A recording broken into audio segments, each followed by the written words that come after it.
Boa noite, irmãos e irmãs que estão conosco aqui no nosso simpósio de Teologia Avançada do Centro de Pós-Graduação Betel Brasileiro. Hoje é a nossa terceira noite e, com muita alegria, nós estamos permitindo que pessoas de vários lugares, de vários locais, outros que vão se juntando a nós, sabemos que nem todo mundo vai estar assistindo ao mesmo tempo, né? Temos mais de 200 inscritos, mas vai o pessoal querendo um pouco de missiologia, outro querendo um pouco de gestão de igreja local. Hoje, com a nossa oportunidade de estudarmos um pouco sobre essa importante área, né, a hermenêutica, a interpretação bíblica, e aproveitando, vamos falar um pouquinho rapidamente sobre esse curso, mas antes disso, quero convidar vocês a ter uma palavra de oração. Embora seja um momento também acadêmico, é também um momento de reflexão diante das coisas que dizem respeito ao reino de Deus. E, portanto, convido você para orar agora. Vamos juntos. Amado Deus, muito obrigado pelo privilégio que o Senhor nos dá, através desse instrumento de reunir pessoas de lugares diferentes, em tantas diversidades, e o Senhor nos traz aqui nesta noite para ouvirmos um pouco mais a respeito de como ministrar, de como entender, de como poder avaliar o momento que nós vivemos à luz daquilo que está revelado na Tua palavra. Muito obrigado, Senhor. Abençoa os irmãos e irmãs que estão conosco. Abre a mente, o coração e também aquece o espírito pela Tua presença entre nós, que nos une como Teus filhos e filhas. Oramos assim, em nome de Jesus. Amém. O curso de hermenêutica do Novo Testamento e do Antigo Testamento do Centro de Pós-Graduação, Betel Brasileiro, né, ele tem duas terminações. Você pode fazer tanto na área da hermenêutica propriamente dita, quanto você pode fazer uma terminação, ou seja, pode escrever a sua dissertação na área de hermenêutica com foco em pregação bíblica. As duas opções são permitidas. E como tem disciplinas tanto de hermenêutica do Novo Testamento quanto do Antigo Testamento, mesmo que não mergulhando muito na exegese do hebraico, nem na exegese do grego, mas, en passant, a gente sempre dá umas pinceladas para como é que funciona. Nós queremos incentivar você que talvez esteja procurando um upgrade na sua formação teológica, no seu ministério, ou mesmo como líder de igreja local, a conhecer mais de perto o nosso curso de hermenêutica. O Centro de Pós-Graduação, esse ano, está com 4 ofertas. A oferta do curso de hermenêutica, que hoje ganha o foco, ganha as luzes, né? Também temos foco um curso de gestão de igreja local, outro curso de missiologia, com terminação em missiologia urbana e missiologia transcultural, ou em estudos transculturais, um curso de aconselhamento e um curso de teologia pastoral. Então, teologia também conhecida como teologia prática. Então, esses são um leque que o Centro de Pós-Graduação oferece, além do seu curso de doutorado em ministério, para você que já tem o seu mestrado e gostaria de se aprofundar mais especificamente no estudo de uma determinada área do saber, da parte da teologia prática. Nós estamos com a abertura de mais uma turma do curso nosso de doutorado. E hoje à noite nós temos o privilégio, eu queria apresentar para vocês, o doutor Daniel Charles Gomes. Ele é filho de um grande amigo meu, que eu conheci, ele é um pouco mais velho que eu, o pai dele, o Vadislau Gomes, no acampamento, primeiro acampamento Palavra da Vida Nordeste, em 1973. Uau! Né? Bote tempo nisso, viu, Daniel? E ali eu conheci o Vadislau e foi muito, muito abençoador aquele contato. Depois tivemos outros contatos juntos. Hoje o Vadislau é doutor na área de aconselhamento e tem o privilégio também, o seu seu irmão mais velho, que também conheci, foi chanceler do Mackenzie, também doutor, e já tive também do Andrew Jumper, nós nos conhecemos também lá. E agora o privilégio de termos um caçula, né? Um menorzinho, né? O que é o Daniel, não menos capacitado para trazer essa palavra para nós. O Daniel tem a sua formação na área de hermenêutica, e você fez o doutorado em missiologia? Eu fiz o doutorado em homilética. Em homilética. Olha aí, ênfase missionária. Com ênfase missionária, que coisa boa, né? E também é um apaixonado pelo Antigo Testamento, mas hoje ele vai nos trazer alguma coisa sobre essa estrutura da hermenêutica como instrumento, né, para uma teologia sadia, para o dia a dia sadio, para conhecer a Escritura e trazê-la para nós de uma forma que nós podemos buscar o que está no coração de Deus. Essa é a função da hermenêutica, buscar sermos instrumentos da graça de Deus para percebermos na Bíblia essa intenção do autor em refletir a verdade do Senhor. Sem mais delongas, porque eu não sou palestrante desta noite, eu vou passar a palavra para o doutor Daniel. Daniel, um forte abraço, um prazer estar conosco. O Senhor te abençoe. Fique Amém. à vontade aí. Você tem mais ou menos 45, 50 minutos para ir para frente, tá bom? Fica à vontade, meu querido. Muito obrigado. Interessante, o irmão falou que conheceu meu pai em 73. O senhor deve conhecer meu pai um pouquinho mais tempo do que eu. Eu também o conheci em 73. Uma vida inteira. O senhor é muito bondoso comigo. Muito obrigado por esse convite. Quando eu comecei a olhar a respeito do que iria falar hoje e preparar para trazer algo relevante da hermenêutica para a praxis teológica, uma das primeiras coisas que a gente precisa entender quando fala de hermenêutica é que hermenêutica é o trazer à luz aquilo que está escondido. E isso é básico com todas as coisas.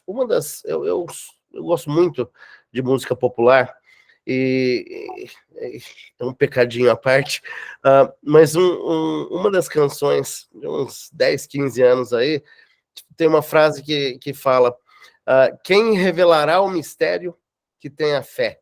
E sempre as questões da teologia foram tratadas como se fosse um mistério, aquilo que é místico, aquilo que não se pode conhecer. E de repente, a hermenêutica, ela é, sem que a gente saiba, ela é uma ferramenta que nós usamos para tudo na vida. A gente usa a hermenêutica para interpretar as placas na rua, a gente usa a hermenêutica para interpretar as feições de alguém, se a pessoa está brava, se a pessoa está alegre. Nós usamos ferramentas todos os dias. E quando se trata da questão bíblica, talvez nenhuma questão isolada tenha dominado a agenda da cristandade, e não só na igreja primitiva, na igreja do Novo Testamento, na igreja da patrística, mas também no Antigo Testamento.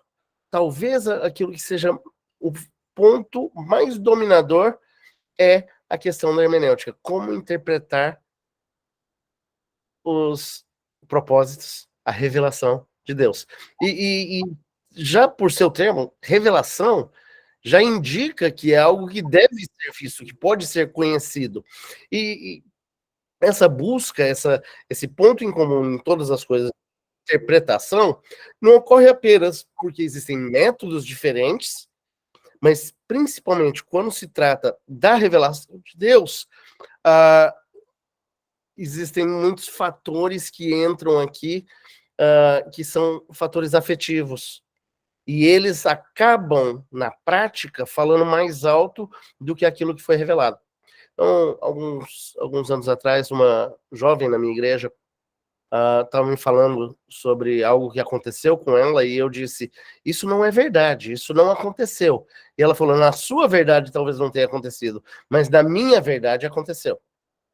E somando esse episódio uma figurinha bem antiga, que vira e mexe aparece aí nas mídias sociais, uma figurinha de um número 6 desenhado, um número 9 desenhado no chão, e duas pessoas brigando, se é um 6 ou se é um 9. E aí a célebre frase: é tudo uma questão de interpretação, é tudo uma questão de ponto de vista. E na verdade não é. Há uma chave para a compreensão que deveria ser: pergunte a quem escreveu o número. Porque é o que ele quis escrever que é o comunicado. E a hermenêutica, ela vem, a hermenêutica como disciplina, como matéria, ela vem para apresentar uma forma, uma metodologia de chegar àquilo que foi comunicado.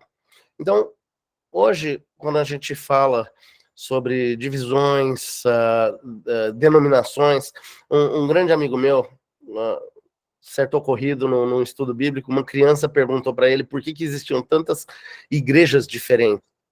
E ele virou e falou assim: olha, eu vou explicar. É como quando você vai fazer molho de tomate. Você pega, algumas pessoas descascam o tomate, outras pessoas fervem o tomate sem descascar. E ele tentou explicar para ela as metodologias de descascar um tomate como se fosse uma metodologia da hermenêutica. E sim, existem a maioria das divisões denominacionais, elas ocorrem por situações hermenêuticas, acima de situações ocasionais, situações políticas, situações, literalmente, situacionais. A grande questão é como é que nós vamos ler as escrituras. E alguns vão dizer, vamos concordar em discordar. E eu tenho um sério problema com essa frase, porque eu posso discordar de alguma coisa, a gente concorda em discordar, mas eu nunca vou concordar com alguma coisa que não é verdade. E as pessoas tendem a ter duas verdades, e vão entrar em assuntos como evolucionismo versus criacionismo, homofetividade, casamento, divórcio, mulheres em ofícios eclesiásticos, contemporaneidade dos dons, assuntos que são corridos, né, nesse simpósio, bastante. E essas questões, elas dependem basicamente em como a escritura vai ser interpretada. E há quem diria, vamos concordar em discordar, cada um tem o seu método, mas não. A revelação de Deus, ela diz o que ela quis dizer. É a lei dos absolutos. Nós não podemos inserir aquilo que a Bíblia não diz. Ou dizer que é uma situação apenas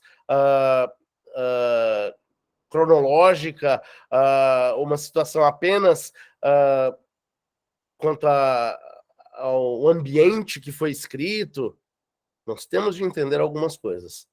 A Escritura, ela é inspirada por Deus, ela é útil para o ensino, para a disciplina, ela é útil para a doutrinação, e o que a Bíblia diz, ela diz. Então, nós temos alguns problemas que vêm acontecendo, onde quando a gente lê a Escritura, nós não temos muita noção, por falta de compreensão dos textos originais, por falta de compreensão do ambiente, do que se tratava. Então, aí é necessário que seja feita uma leitura daquilo que o autor quis dizer para a pessoa que ele quis... Perdão. Para a pessoa a quem ele dirigiu aquilo. Então, a questão de interpretação, nós temos ao longo do tempo a primeira coisa, não, essa é a sua interpretação, eu tenho uma outra visão. Isso é muito comum, incluindo em conversas com formandos do Betel no Japão. Às vezes eles falam, não, essa é a sua interpretação. Eu falo, não é a minha interpretação, é a interpretação da Bíblia. Uma pessoa não tem autoridade de fazer uma interpretação. A Igreja Católica Romana diz que a Igreja faz a interpretação da Escritura, mas conhecendo a palavra, nós vamos entender que a única entidade autorizada a interpretar as Escrituras é a própria Escritura. Grande ditado, Bíblia interpreta a Bíblia. Mas a porta foi escancarada para todo tipo de heresia dentro da igreja. O evolucionismo passou a ser quase uma forma de ensinar ciência e ainda é uma teoria que nunca foi provada. Nós temos, por um outro lado, as pessoas que vão tentar sustentar a Bíblia com as ciências, e a Bíblia não precisa de sustentação. Alguns pensadores, amigos, colegas, gente querida, vão dizer, não, a Bíblia é uma poesia, é uma coisa inventada, é uma história. Não. A Bíblia tem diversos aspectos que devem ser respeitados na forma de ler, mas quando a gente pensa na questão de interpretação, onde cada um pode fazer a sua interpretação, e as questões de fundo eclesiástico, ou seja, de fundo da prática teológica da igreja, ela vai acabar abrindo uma tolerância muito grande, onde a Bíblia nunca foi, onde Deus se revelando ao povo de Israel no deserto não foi tolerante, onde Deus não foi tolerante segundo os profetas, e também não foi tolerante no Novo Testamento. Uma das experiências que eu tive no Japão, uma conversa com um homem que não era cristão, e eu cito isso em vários escritos, em várias pregações. Foi um homem que virou para mim e falou assim, eu não consigo aceitar o Deus hebreu porque ele perdoa. E de repente eu fiquei pensando, nós temos ensinado algo errado a respeito de Deus. Sim, é verdade que ele perdoa, mas ele perdoa porque ele exigiu e ele foi intolerante. Jesus teve de pagar todo o preço para Deus o Pai por nossas almas, pelo nosso pecado. Então, quando a gente pensa sobre tolerância na Escritura, é algo que deve ser, vamos lá, reinterpretado. Em muitos casos, muitos assuntos, quando a maneira que alguém interpreta a Escritura, ela vai determinar a sua posição em todos os assuntos. Eu creio que não é que a posição que a pessoa chega não é fruto do estudo e da submissão às Escrituras. Eu creio que a pessoa já tem um pressuposto, geralmente errado, e ela tenta sustentar esse pressuposto dizendo ter uma hermenêutica diferenciada. Em muitos casos, se não na maioria, dos seminários mundo afora, hoje tem ensinado uma metodologia crítica das Escrituras. E esse termo, ele é bem... Não sei se eu posso usar a palavra safado, né? É um termo bem difícil, porque ele... enquanto a gente deve olhar, sim, e submeter as Escrituras ao mais alto escrutínio de estudo, algumas pessoas têm a visão que crítica deveria ser encontrar os erros na Escritura.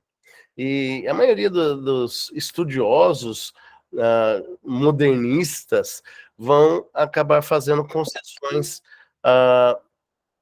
dando a razão a essa crítica bíblica, e vão defender até mesmo a falibilidade da Escritura. Então, a raiz da questão é que a hermenêutica numa pessoa, ela é determinada pela visão que ela tem da inspiração. Então, como é que surgiu a Bíblia? Que é a palavra de Deus, quase ninguém vai questionar, tá?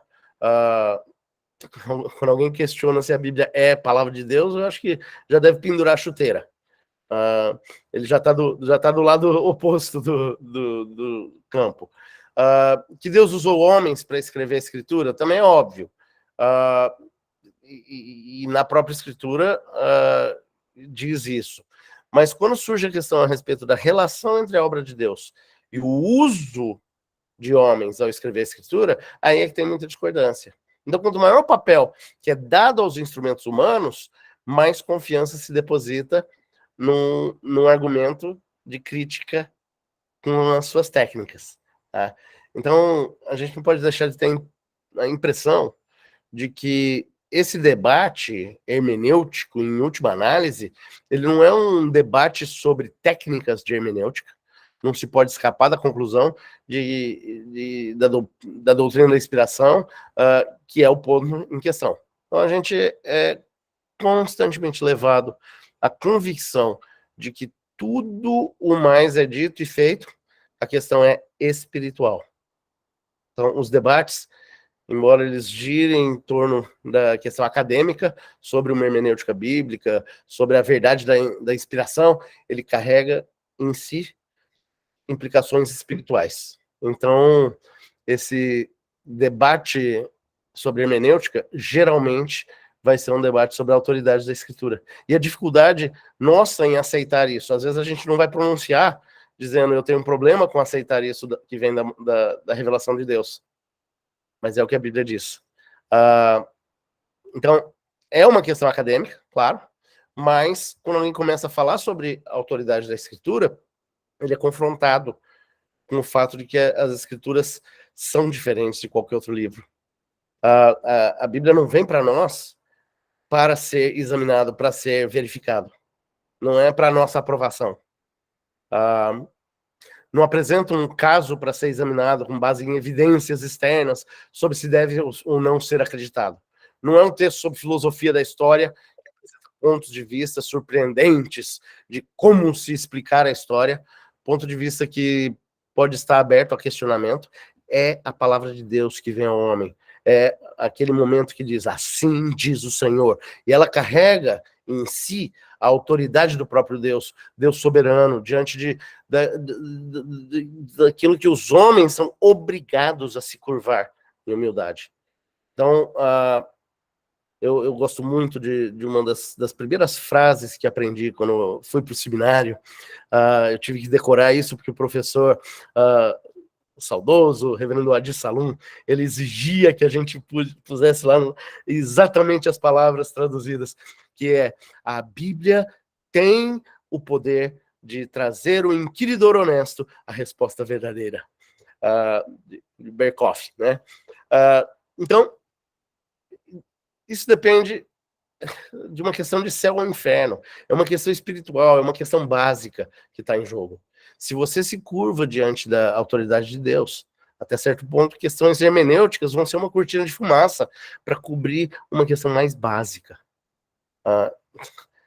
Talvez as pessoas vão colocar aí algumas teorias sobre hermenêutica, sobre inspiração, para tentar escapar dessa autoridade imperativa, que é inescapável da palavra de Deus.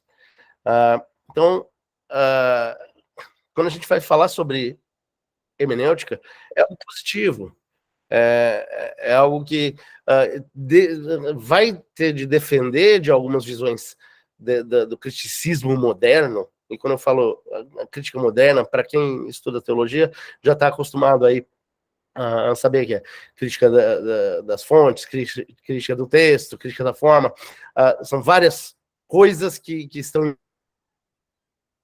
Mas nós devemos, sim, colocar o texto sob um escrutínio, entender exatamente o que está escrito. Porque, às vezes, a gente passa a falar alguma coisa que não está na Bíblia, e a gente assume algumas questões que nunca foram revelação. Mas a tradição começou a ensinar de um jeito. Então, existe, sim, uma metodologia que a gente vai olhar para aquilo que foi escrito, para a maneira que foi escrito, para a maneira que foi compreendida, tá? E mais, e essa é a questão espiritual, não só ver o que a Bíblia diz, mas obedecer o que ela exige. Esse é o ponto do que a gente observa numa hermenêutica sadia, numa interpretação. Isso se daria por uma visão histórica e uma visão gramatical daquilo que foi escrito. Então, ultimamente, nos últimos 150, 180 anos, tem sido apresentada uma metodologia que faz uma crítica histórico-literária da Bíblia. E é perigoso, porque os termos podem ser confundidos. Lembra, eu falei no histórico-gramatical. E aqui ele faz uma crítica histórico-literária à Bíblia. Então, isso tem sido um ponto onde, dentro da rebeldia cristã, dentro de cristãos que estão em crise com o seu Senhor, tentam desenvolver metodologias para justificar o seu modus operandi, ou a sua praxis teológica. Então, muito razoavelmente, o povo de Deus vai argumentar que é necessário, sim, um conhecimento especializado para entender a palavra de Deus. Não tem muito sentido em gastar tempo lendo a Bíblia sem compreender. Não é aquela mística de deixar a Bíblia aberta no Salmo 91, ou não teve um rapazinho aí que resolveu até cheirar a Bíblia, outro comer a Bíblia. Não tem esse efeito. O efeito é a leitura, a compreensão e o entendimento na língua comum. Mas ela precisa ser feita por aqueles que se aplicam, por aqueles que se curvam diante da Bíblia. Então, algumas pessoas vão dizer que talvez seja algo esotérico e precisa ficar só na mão do especialista. Não, a Bíblia está aí. Se tiver alguma passagem que é problemática, outra passagem pode dar uma luz a respeito daquilo. Alguém vai dizer, se Gênesis 1 não significa o que diz, então por que a gente vai ler Gênesis? Ter uma historinha de Adão e Eva, uma historinha com teor moral, mas isso... Bom, perdão, eu estou com um ventilador porque está muito quente e o vento está afetando um pouquinho. Se Gênesis não aconteceu, por que a gente vai estudar Gênesis? Onde que eu deveria começar a Bíblia? Aí alguém vai dizer, não, começa no Novo Testamento e esquece, o Antigo Testamento já passou. E não. Uma das principais questões na Reforma Protestante foi que somente a Escritura trazia a revelação de Deus. Então, e a Escritura toda, tá? Não é a Escritura por parte. Então, quando a gente olha para essas questões de hermenêutica, precisamos entender um pouco sobre a doutrina da inspiração, precisamos entender um pouquinho sobre sobre a bibliologia, como que ela foi, a manuscriptologia, como que ela foi desenvolvida, e essa é uma matéria que é realmente cativante. Nós vamos, aliás, na semana que vem, nós temos um módulo, né, onde vamos estudar bem a fundo isso. Eu espero que alguns de vocês que estão assistindo esse simpósio estejam lá também para estudar isso. Mas tem muita coisa que precisa ser dita. Tem muita gente que tem levantado e tem falado muito, mas as igrejas como órgão oficial, como agência, e aí a igreja invisível, como única agência dos céus na terra, ela deveria provocar em suas lideranças, onde muitos estão bem silenciosos sobre os assuntos discutidos de interpretação, parece que fica com uma mordaça, fica com meio sem resposta quando as pessoas que não creem na Bíblia atacam a Bíblia. Aí a gente fica meio sem responder. Então, em alguns lugares a gente não encontra uma forma de se defender quando somos atacados. E esses ataques, eu não estou falando um ataque oficial, eu estou falando quando o seu filho pergunta, pai, por que eu não posso escolher a minha sexualidade?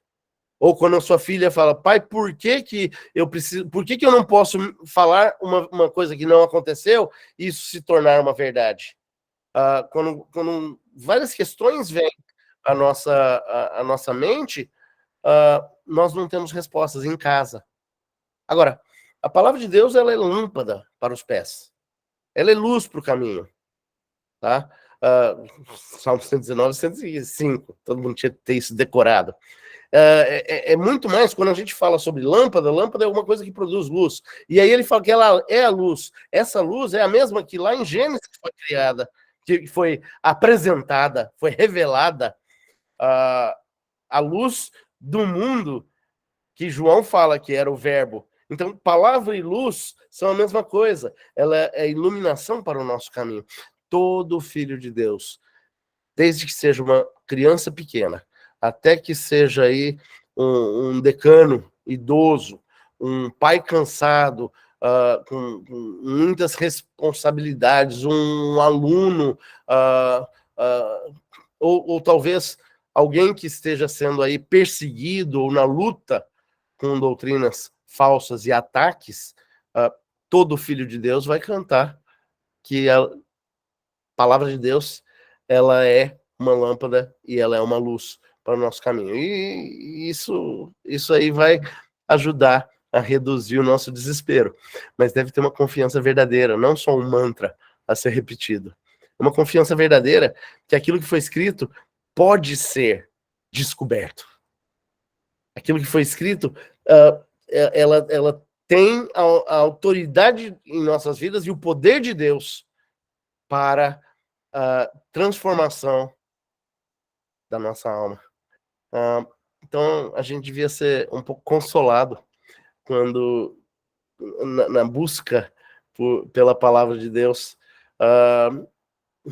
é aquilo que João fala na primeira carta, a unção que recebestes permanece em vós, e não necessitais que alguém vos ensine, mas com a mesma unção ensina todas as coisas.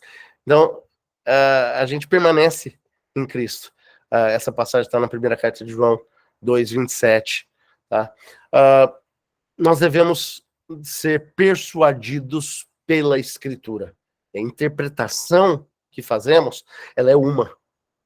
Ela é interpretada pela própria Bíblia.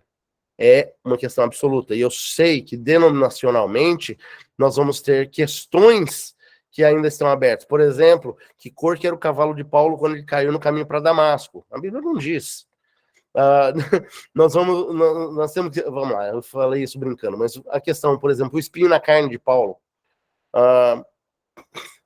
Eu, durante muitos momentos na minha vida, já passei a crer em várias coisas diferentes. Eu já achei que era uma doença, eu já achei que era um pecado. Hoje eu acho que era alguém. Mas amanhã a minha raiva passa e eu volto a pensar que era alguma doença, alguma coisa assim. São questões que estão abertas, mas outras questões estão na Bíblia. E elas podem nos dar uma interpretação a um ponto difícil. Então, a necessidade da hermenêutica, de certo ponto de vista, um crente não vai precisar de uma instrução em hermenêutica. Se hermenêutica é a ciência da interpretação bíblica, então a própria natureza da Escritura diz que nenhuma instrução formal é necessária para um regenerado ser capaz de entender o que Deus está dizendo em sua palavra. Ela tem a capacidade de levar o inquiridor honesto à resposta. Então, muitos crentes, ao longo dos anos, leram a palavra de Deus e sem nunca saber nada sobre hermenêutica, sem nunca ter ouvido a palavra hermenêutica. Mas eles leram e eles entenderam o que Deus estava dizendo a eles com uma clareza que eles assumiram essa palavra para o seu coração. Então, quando a gente ensina a hermenêutica, a gente ensina para futuros pastores, para pastores já no ministério, os alunos são obrigados a aprender os princípios de interpretação e aplicar na Escritura. Mas se eles, com o aprendizado adquirido, vão pensar que por meio do estudo tem vantagem sobre qualquer pessoa, aí eles estão redondamente enganados. Então, um dos princípios que a Reforma Protestante trouxe contra a Igreja Católica é que a Escritura é fácil de entender. Objetivamente, a Escritura é clara.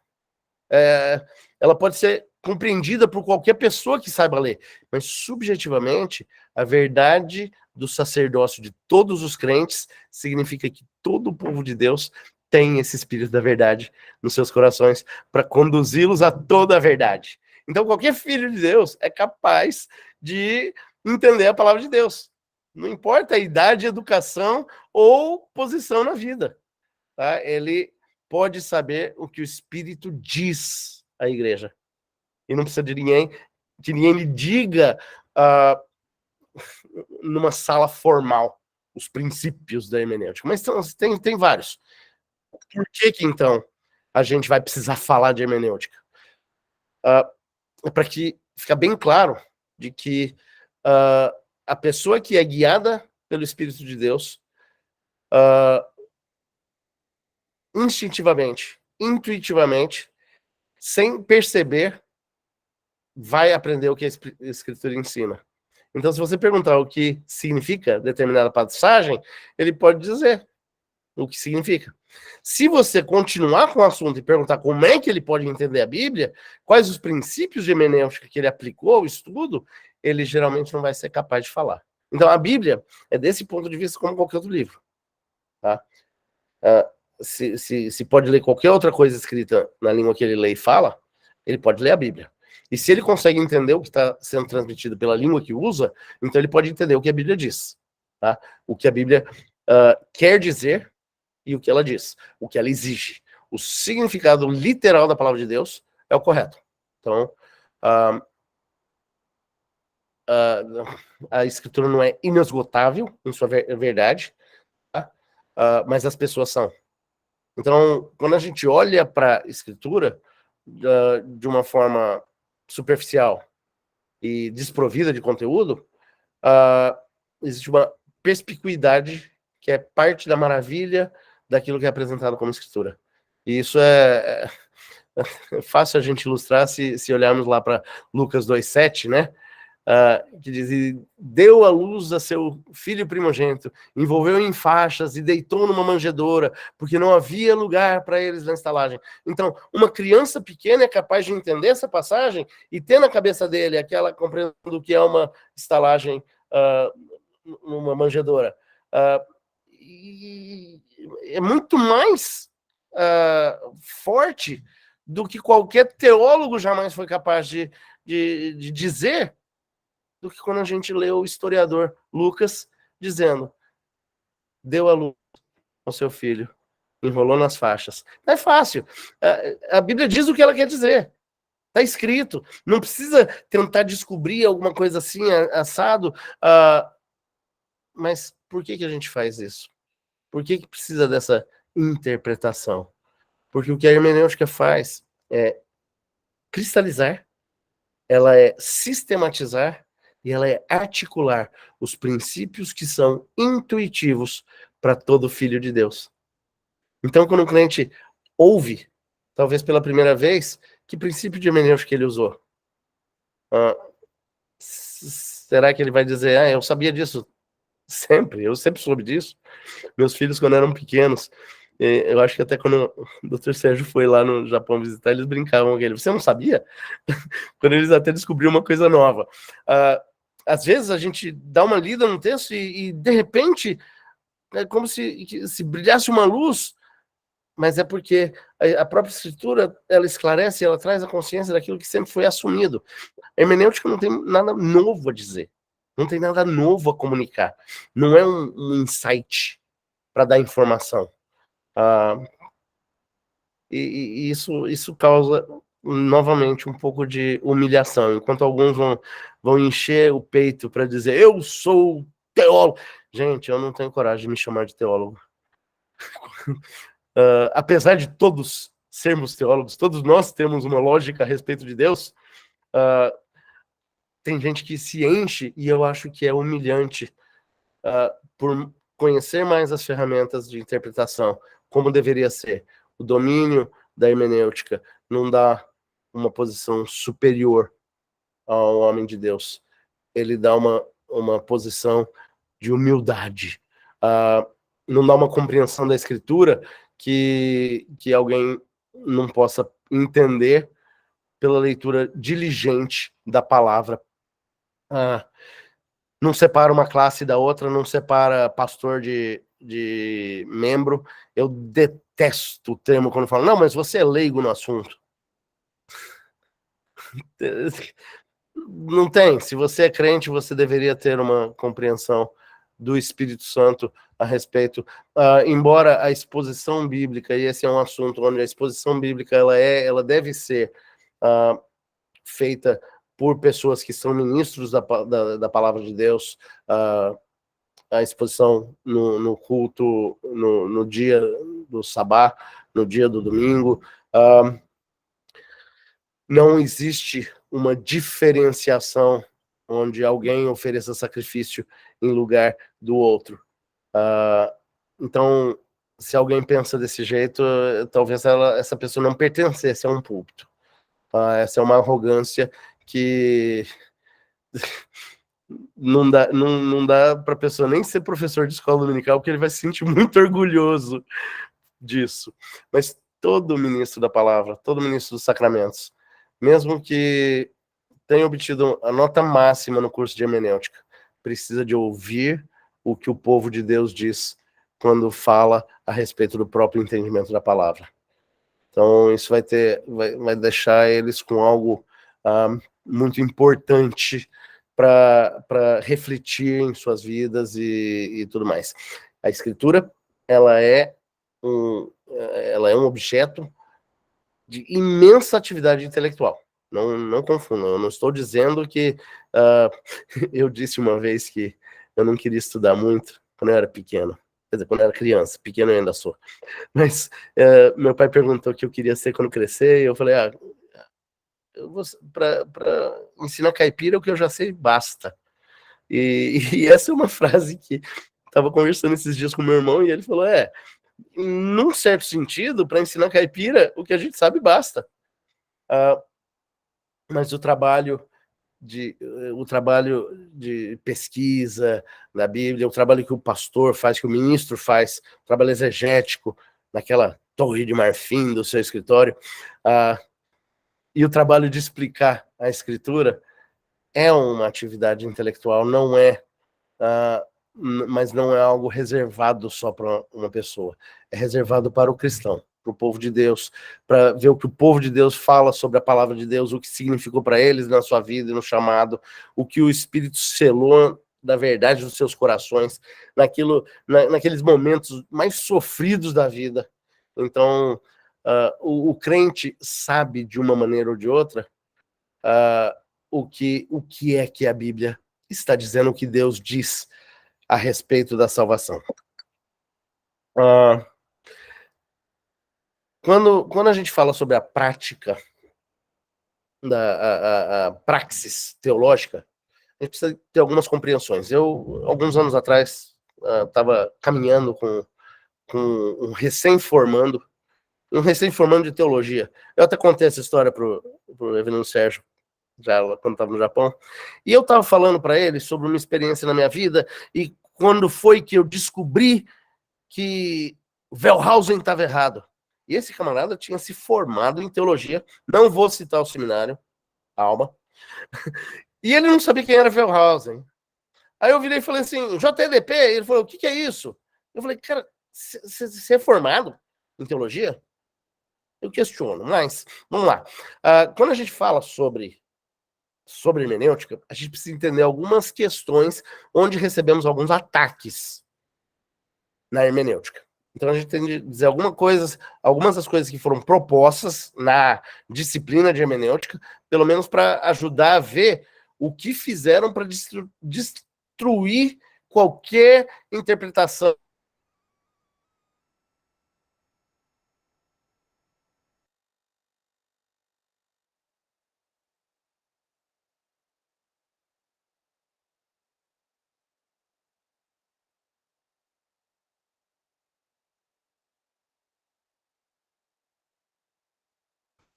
Parou para você, Glaucia, ele?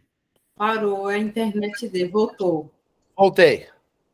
Estamos começando com uma tempestade aqui. Estão me ouvindo? Sim, professor, pode prosseguir.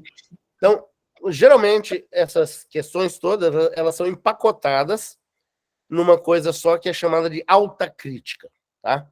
Então, vamos lá, alunos de teologia, quando ouvirem falar alta crítica, faz um sinal da cruz, reza um credo e um Pai Nosso, tá? Porque a alta crítica é pior do que o capeta aparecendo. É ruim. Quando a gente fala dessas visões da alta,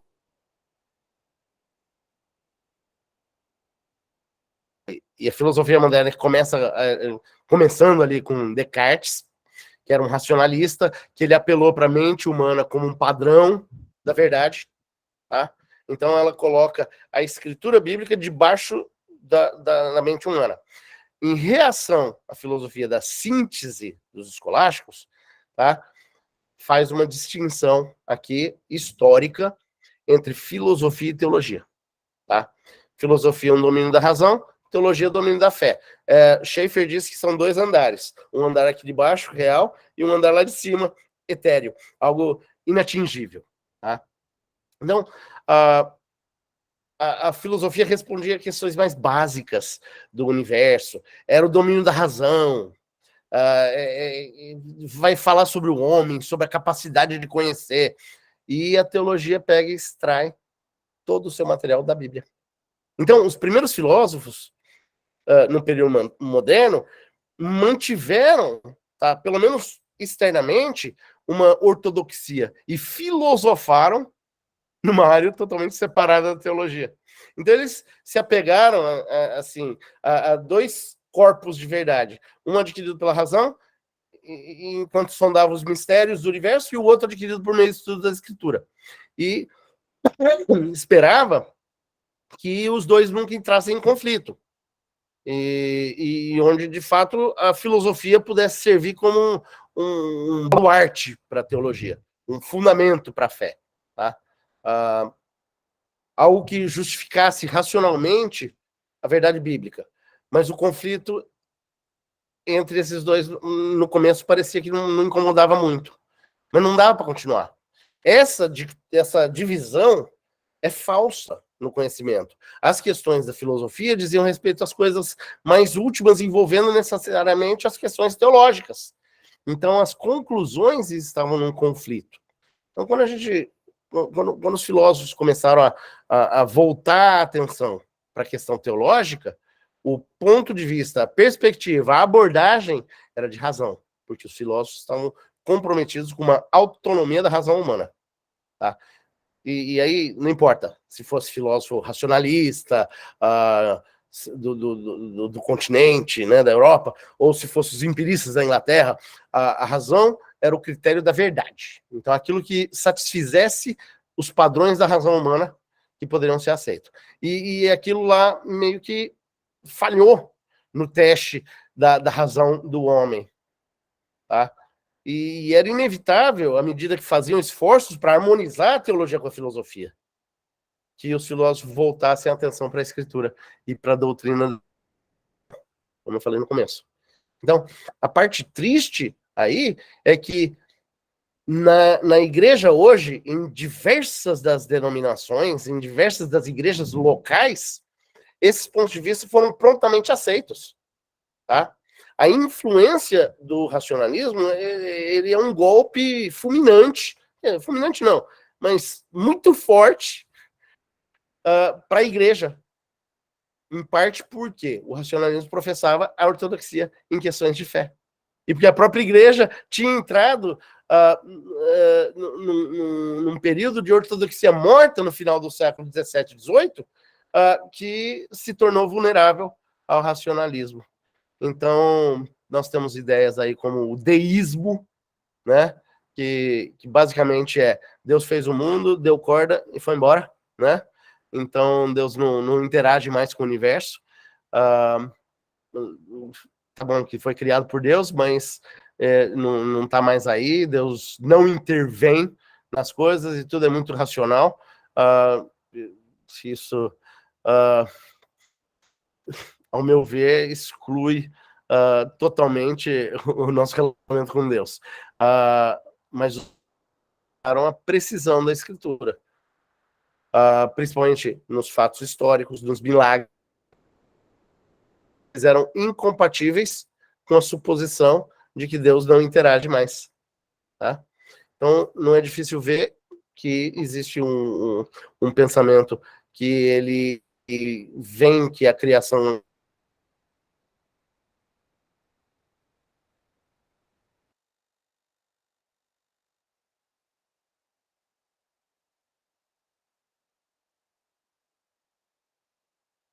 Estamos com um problema na transmissão do vídeo do Dr. Daniel, devido a havendo uma forte chuva lá em São Paulo agora, nesse instante, e aí está causando talvez essa dificuldade dele continuar a palestra dele, né? Então, a gente ainda passa por essas dificuldades aqui no Brasil. O Daniel está de volta agora. Voltei. Se eu estivesse no Japão, que era o planejado, não teríamos esse problema, mesmo com as tempestades lá. Dá para ouvir os trovões? Então, como a gente estava falando, no deísmo não tem lugar para milagre, não tem lugar para impressões geográficas, para fatos históricos, para essas interpretações. No século XVIII também surgiu um pensamento que é a ideia de uma religião natural, tá? Que Christian Wolff e Leibniz falou dessa religião natural, que ela é independente da escritura, que é aquilo que é baseado em observação e baseado em provas científicas. Uma religião que não é formulada por um estudo de escritura, mas simplesmente expresso nos elementos de divindade. Tá? Na Alemanha, teve gente que levou isso mais longe, falando a respeito da religião natural, e que a Bíblia registrava religiões antigas do povo judeu. Tá? O problema dessa posição é que nega a verdade da revelação e recusa acreditar na origem da devoção do povo judeu e da submissão do povo judeu, onde a igreja tem a sua origem. Então, quando Kant, o filósofo Immanuel Kant, veio e ele influenciou na alta crítica, mais do que qualquer outro, ele falou do intelecto humano como ser algo limitado.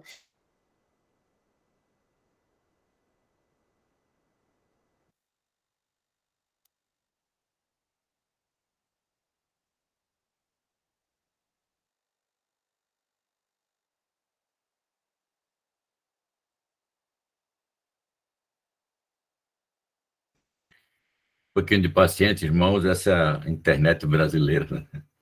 Que a gente, de vez em quando, enfrenta, né? E não sei se vamos conseguir até o final, devido a esse evento climático lá para o lado de São Paulo. Nessa época é muito difícil. Ontem estivemos com o reverendo Antônio José, lá do Curitiba, e não tivemos dificuldade nenhuma. Mas com o doutor Daniel Charles Gomes, estamos com essa dificuldade, que está em São Paulo agora. E a informação que nós temos dele mesmo é que está chovendo muito, com muitos raios. E ele não está conseguindo chegar até um fim.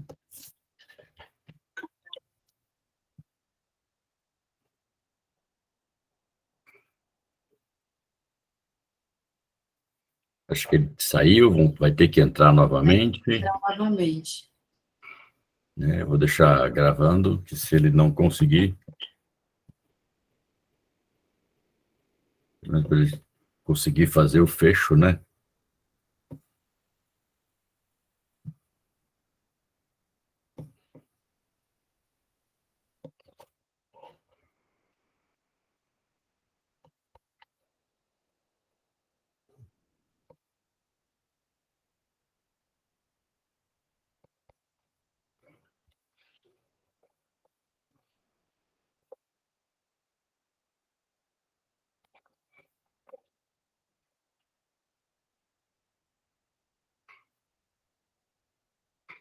o Daniel estava falando sobre a forte influência do momento em que o racionalismo ganhou espaço, fruto também do iluminismo de Immanuel Kant, e que a razão passou a trazer o ser humano como uma medida de si mesmo, né?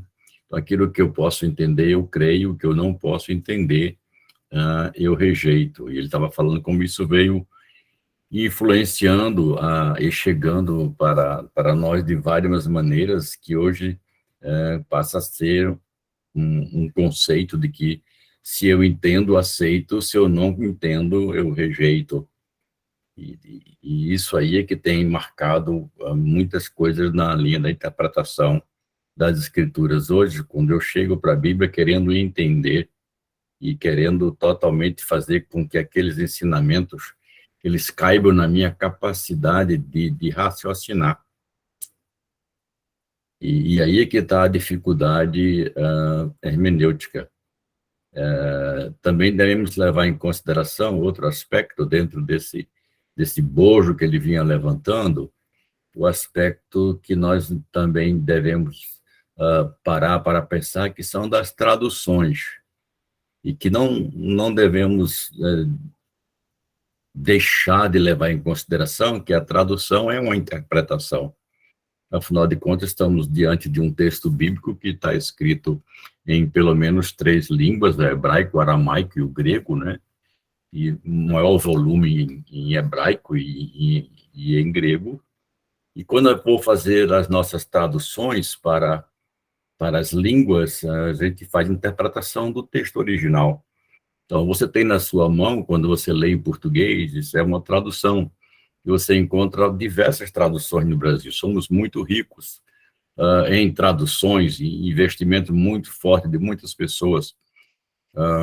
Agora mesmo, já há um grupo de pessoas, de brasileiros, pensando em avaliar novamente essas traduções. Pessoas trabalhando no hebraico, a NVI está sendo reavaliada, a ARA, a Revista Atualizada, acabou de ser avaliada para a Nova Almeida, com uma correção de algumas coisas, de atualização da nossa língua, que a Revista Atualizada traz uma tradução muito alta de português, que nós não estamos acostumados a lidar com ela, né? Então, palavras como chasquear, palavras como concupiscência, não fazem parte mais da nossa língua falada do dia a dia, e chegamos e não entendemos. Mas não entendemos não é porque é complicado, é porque simplesmente não é mais o nosso linguajado português. E a hermenêutica é essa ferramenta que nos ajuda a adequar de uma maneira mais adequada, por isso que a NVI se tornou mais fácil para a nossa interpretação, e, em particular, a tradução da nova tradução da Bíblia na linguagem de hoje, né, NTLH, é também uma tradução, só que usa uma outra forma de interpretar as Escrituras, que busca a intenção do autor, ao invés de fazer uma equivalência de termos de palavras, de vernáculos, palavra numa língua e palavra noutra língua. Então, por isso ela preserva a intenção do autor. Eu dou um exemplo para você entender essa questão hermenêutica. O missionário Ronaldo Lidório, muito conhecido, pastor missionário na África, depois veio para o Brasil, trabalhando muito com a questão dos indígenas, lá na tribo Managé, em Manaus. Mas quando ele estava nos Concombas, na África, ele estava traduzindo o livro do profeta Isaías. E ele chegou naquele texto, né, de que antes que os vossos pecados serão vermelhos como carmesim, eles se tornarão mais brancos como a neve. Meus irmãos, como é que você vai traduzir a neve para uma tribo de Concombas que eles são vivendo num lugar que é subsaariano, onde a temperatura mais moderada para eles é 28, 30 graus. Como que você vai falar de neve para esse pessoal? Nunca ouviram isso, não há nenhuma referência para a neve. Então, o Ronaldo Lidório traduziu da seguinte forma, na língua dos Concombas seria equivalente a isso: ainda que os vossos pecados sejam vermelhos como como o sangue do boi, eles serão mais brancos do que a polpa do coco. Então, eu pergunto a vocês, na Bíblia está falando de boi, sangue de boi, está falando de polpa de coco? Não, não está. Mas a intenção do autor, a intenção do profeta era fazer esse tipo de comparação. Era que você entendesse que o vermelho que mancha pode se tornar branco, alvo. Então, o vermelho do sangue pode se transformar branco como o coco. Então, a intenção do autor em nada foi arranhada e nada foi prejudicada. Então, a hermenêutica lida com esses processos e visa dar ao povo de Deus essa oportunidade de entender, como o pastor Daniel, o professor Daniel disse, que não é uma coisa difícil, não é uma coisa de pessoas que são complicadas ou coisas que é complicada, mas, pelo contrário, visa ajudar o povo de Deus, em algumas situações, a entender aquilo que já está escrito nas Sagradas Escrituras. Nos últimos tempos, nós realmente estamos vivendo um contexto de internet, de hermenêutica, que tem complicado bastante por causa dessa questão das múltiplas opções. Ou seja, a ideia de uma pessoa achar que pode interpretar as escrituras de qualquer maneira. Então, é daí que surge aquela ideia, né, uma interpretação que ficou conhecida, só quer dizer internet, querendo que o pastor volte, uma interpretação que ficou conhecida como responsabilidade do leitor. Ou seja, uma corrente surgiu dizendo assim, olha, não importa o que o autor escreveu, o importante é o que o leitor entendeu. Então, é daí que surgiu essa ideia de que um texto pode ter múltiplos significados. Então, eu entendo como eu quero, você entende como que você quer. E daí surgiu aquela ideia que o professor Davi estava criticando. Alguém dizia assim, eu creio nisso, é para você. Para mim, ela tem outro significado. E isso é negar as verdades absolutas. Toda vez que você nega os absolutos, você vai cair num mundo de relativos. E quando você cai num mundo de relativos, você cai em múltiplas interpretações e de múltiplas conclusões, às vezes até contraditórias umas com as outras. Eu dou um exemplo disso a um autor muito, muito respeitado nessa área da hermenêutica, e ele estava um doutor, depois eu digo o nome dele já que a minha mente passou de banda por ele aqui agora. Ele escreveu um livro chamado O Deus Amordaçado. E ele estava dando aula na universidade sobre que um texto não possui múltiplas interpretações dele, não possui múltiplo significado, e que o autor tinha uma intenção clara quando escreveu o texto. Então, quando a pessoa escreve alguma coisa, diz alguma coisa, ele tem uma intenção clara, tá certo? Então, quando ele terminou de fazer a sua exposição, falando sobre os valores absolutos, de verdade, etc., uma aluna de mestrado chegou e pediu a palavra e disse, doutor, eu sempre lhe admirei muito, mas agora o senhor me decepcionou com essa interpretação, dizendo que um texto não tem múltiplos significados, de que o autor sempre tem uma única opção, e o senhor me decepcionou. Aí o palestrante pegou a palavra de volta e disse, muito obrigado, moça, pelo seu elogio. Pelo que eu vejo, você entendeu claramente a minha opção e está concordando com o que eu estou dizendo. Muito obrigado pelo elogio. Ela pegou de novo a palavra e disse, não, o senhor não está entendendo. Eu estou sendo contra, não estou concordando com o senhor. O senhor está dizendo uma coisa que não é assim. Aí ele pegou o microfone novamente e disse, não, eu entendi, você está me elogiando, você está realmente concordando comigo, eu estou lhe agradecendo. Disse, o senhor não está entendendo, eu não estou querendo dizer isso. Aí ele chegou e respondeu assim, então você está querendo dizer que você tem uma intenção e que eu não estou entendendo? É justamente isso, parece quando o remédio vira ao contrário e você fala uma coisa, a pessoa entende outra coisa completamente diferente do que você disse, e você vai dizer, não, você me interpretou, não era isso que eu quis dizer, você não está me entendendo, mas às vezes é justamente esse tipo de coisa que está acontecendo com a leitura da Bíblia em múltiplas ações e em múltiplos lugares, onde cada um pode dizer o que acha que quer, ou o que acha que a Bíblia significa. E aí nós temos as grandes dificuldades que surgem da interpretação da hermenêutica, né? Então, essa é uma ferramenta que precisa ser trabalhada, e daí o Betel brasileiro ter se preocupado em ter um mestrado com várias buscas de interpretações adequadas, tanto do Novo Testamento quanto do Velho Testamento, capacitando pessoas que possam ajudar outras a se aproximar do texto bíblico e a entender a verdade de Deus que está assim revelada. A Bíblia deve ser interpretada inicialmente, literalmente, como ela está escrita, como o pastor Daniel disse. Ela não é um livro enigmático. Ela é um livro escrito por homens, por ordem de Deus, mas para homens. É uma linguagem humana, não é uma linguagem que a gente não entende.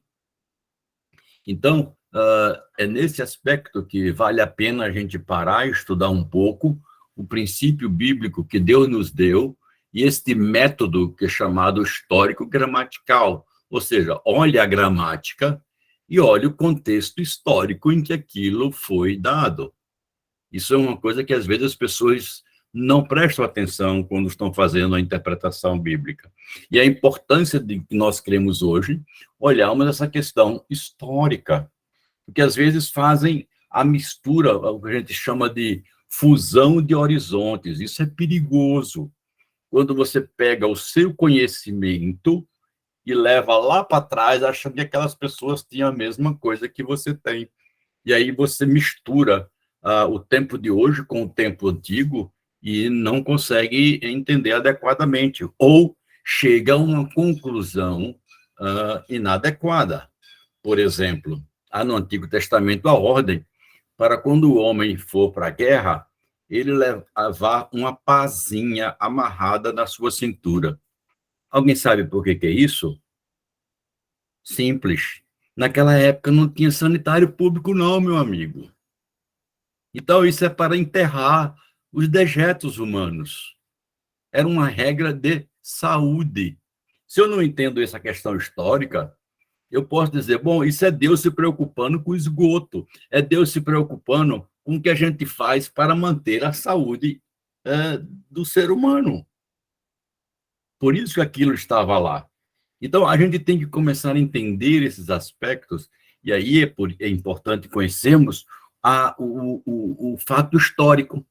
Daí a hermenêutica ser histórica, porque ela é dada dentro de um contexto histórico, é dada dentro do momento que a pessoa estava vivendo, dentro de uma cultura que o povo estava vivendo, mas por trás daquilo há um princípio de Deus que é válido para todo mundo, em todos os momentos.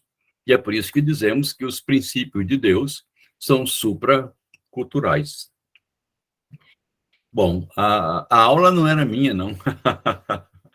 Era do doutor Daniel, mas eu precisava fazer um fecho com você nesta noite, mostrando essas ideias. Ele não entrou até agora, então, infelizmente, nós não vamos poder abrir as propostas de perguntas e respostas, não é? Mas nós queremos agradecer a todos vocês. Infelizmente, questões meteorológicas lá pelo estado de São Paulo, onde o doutor Daniel está atualmente, impediu que ele continuasse na sua administração até o fim. Mas ele vai dar aula no nosso curso de hermenêutica, de mestrado em hermenêutica, e também as 5 primeiras disciplinas é um curso de aperfeiçoamento. Você pode fazer essas disciplinas, pode aprender com elas, pode conhecer um pouco mais dessa ferramenta, e seria um privilégio para nós do Betel Brasileiro ter você participando em um dos nossos cursos e melhorando sua busca de apresentar a Deus cada vez mais como uma pessoa que maneja bem a palavra da verdade. Esse é o nosso objetivo, capacitar cada pessoa, cada irmão, cada irmã que está buscando um pouco mais de conhecimento e habilitação, tanto ministerial quanto acadêmica, para servir ao Senhor com excelência, sem deixar de lado a piedade. É isso que nós buscamos dentro do Centro de Pós-Graduação do Betel Brasileiro. A missionária Glaucia, que está aqui como o título aí, secretária da pós-graduação, ela está à tua disposição. Você pode nos encontrar no Instagram, pode também nos encontrar no Gmail, pós-graduaçãobetel@gmail.com, né? Então, tranquilamente, você vai nos encontrar nesses lugares e pode também conversar com ela, tá certo? Se quiser alguma informação, Glaucia, me dê essa informação, me dê o seu zap, nós temos o maior prazer de estar te servindo e dando mais informações. O doutor Daniel é um dos nossos professores, tem outros doutores que fazem parte do curso de hermenêutica.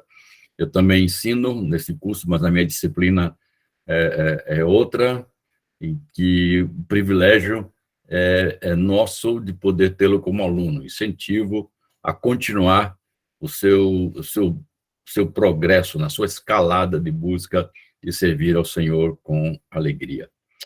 Eu vou aqui abrir para uma pergunta alguém inteira sobre o departamento, sobre a pós-graduação, eu não fiz na outras, vou fazer aqui. Se alguém tiver algum aqui, é só dar um cliquezinho na mãozinha, senão a gente vai chegar aos pontos finais desse nosso terceiro encontro do simpósio.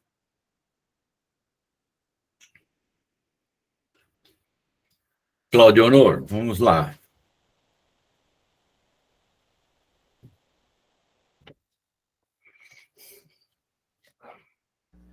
Abra o seu microfone, Cláudio Honor. Perfeito. Estão me ouvindo? Sim. Perfeito. Professor, mais uma vez, obrigado e parabéns pela iniciativa. Como eu disse, eu sou pastor aqui no interior de Goiás, cidade pequena, e isso é um privilégio para a gente poder ter acesso a esse tipo de simpósio, de palestra, de ministração, realmente faz a gente crescer. E eu queria informações nesse sentido, como eu aqui no interior de Goiás poderia fazer parte eu tenho especialização em interpretação bíblica, leciono aqui no seminário da nossa denominação, e queria fazer esse mestrado, mas as dificuldades de ser do interior, longe, e gostaria de mais informações nesse sentido, se é possível fazer à distância, como funcionaria aí. Muito obrigado. Ok, Claudio. Todos os nossos cursos são via internet, através de videoconferências. Então, você vai fazer esse curso aí onde você está mesmo, através de módulos. Você vai entrar em 5 módulos por ano, que funcionam a partir de segunda, terça, quarta, quinta, sexta e segunda da outra semana. Às vezes, o professor passa um trabalho a mais e libera os alunos do módulo da semana seguinte. Fica a critério do professor fazer isso. Mas você não precisa sair de onde você está.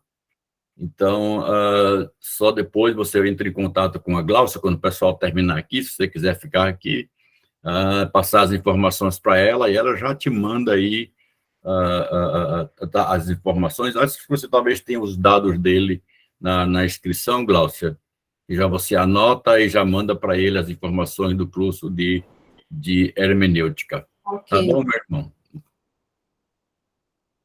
Satisfez a pergunta, Claudio? Não precisa de mais alguma coisa? Perfeito, professor. Muito obrigado.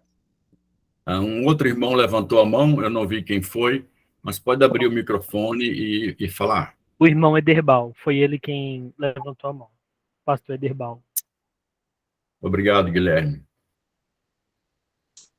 Graças a Deus, boa noite, doutor. Gostaria primeiro de agradecer por essa oportunidade, dizer que sou muito grato aqui de Campo Grande, Mato Grosso do Sul, já não tenho tanta dificuldade quanto o pastor Claudio Honor, mas eu também quero informações a respeito para me poder me aperfeiçoar ainda mais. Só um adendo, eu sei que talvez cause espanto, né, em alguns dos irmãos, talvez, só talvez. Eu sou presbítero de uma denominação pentecostal, mas desde quando eu descobri as doutrinas da graça, o meu ministério mudou, né? Mas eu continuo assembleiano. Aí eu agradeço. Nenhum problema, Derval. Nenhum problema você fazer parte de uma denominação pentecostal. O Bretel brasileiro tem todas as suas raízes na questão do pentecostalismo brasileiro. E também entendeu a doutrina da graça e abraça a questão reformada, mas não abriu mão das suas raízes que ele tinha. Embora que eu, particularmente, eu não sou assembleia, eu não sou betelino, né? Eu sou presbiteriano. Então, mas me dou muito bem com os irmãos, então nenhuma dificuldade do irmão ser da Assembleia de Deus. Temos aluno da Igreja Batista Renovada, não é, que também veio do pentecostalismo brasileiro, de Ernesto Lines. Então, não fique tranquilo quanto a isso. Só uma questão, Ederbal, seria interessante você dizer que tipo de curso você quer informação, se é hermenêutica, ministério pastoral, se é aconselhamento. Hermenêutica, doutor, hermenêutica. Hermenêutica. É a área que eu estou me aplicando mais ultimamente. Muito bom, muito bom. Mais alguém estava querendo alguma fala, alguma pergunta? É só levantar agora e a gente vai.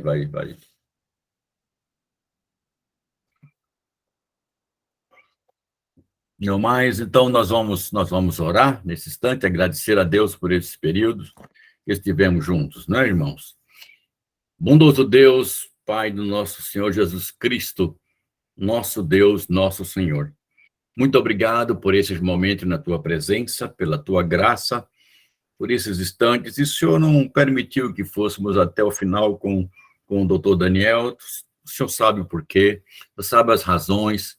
O Senhor trabalhou nos corações, o Senhor trabalhou nos nossos ouvidos ao perceber a importância que temos de dar a tua palavra, e que ela não é complicada, porque ela pode ser compreendida à luz do teu Espírito que em nós habita, e é uma palavra que foi dada a todos os seres humanos e não para alguns em particular.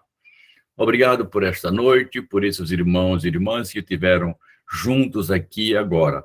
Te louvamos com a graça nos pedindo a graça de Cristo sobre nós e pedindo que o amor de Deus esteja espalhado nos nossos corações com a unção do teu Espírito. Assim oramos. Amém. Queridos, amanhã nós teremos uma aula com a doutoranda psicóloga Verônica Farias. Ela vai estar falando sobre saúde emocional, sobre estrutura bíblica, de como lidar com esse mundo conturbado dos sentimentos, das emoções, do sentimento, das afeições. Então, se você conhece alguém que é interessado, você mesmo, divulgue na sua rede social, coloque mais pessoas para conhecer, e a única coisa que a gente pede que a pessoa participar é que ela faça a inscrição, não tem custo nenhum. A professora Verônica é também professora do nosso centro de pós-graduação, ela tem ajudado muitos missionários em vários lugares do mundo, trabalhando com várias agências dentro dessa parte de suporte emocional e também em busca de princípios da palavra de Deus que orientam esta ação. Deus abençoe cada um de vocês, graça e paz, uma boa noite, esperamos contar com você amanhã no mesmo horário, às 19h30. Amém. Boa noite, graça e paz a todos.